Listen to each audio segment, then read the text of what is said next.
हो दादा येतो. हे शेतकरी आहेत. हो काय नाव तुमचं? गायकवाड. नितीन ठीक आहे आता ना? ओके. दाखवलं. डॉक्टरांशी बोलला? हो दादा डॉक्टरांशी बोललोय. त्यांना हो हो हो दादा दिलंय सगळं इंजेक्शन वगैरे. आणि आता वन विभागाचे अधिकारी पण आले होते. त्यांना अर्जंटली तिकडे शोध मोहीम चालू करायला सांगितले.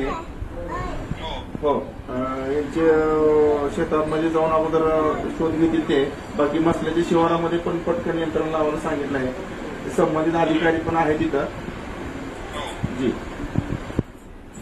हे स्वतः होते तिथं. हो म्हणजे ह्यांनी प्रतिकार केला. जी जी हो काळजी घ्यायची म्हणून जी रात्री. जी हे इथं वन विभागाचे अधिकारी नातेवाईक पण आहेत, वडील वगैरे. मगाशी वाटलं तुम्ही बोललात ते वन विभागाचे अधिकारी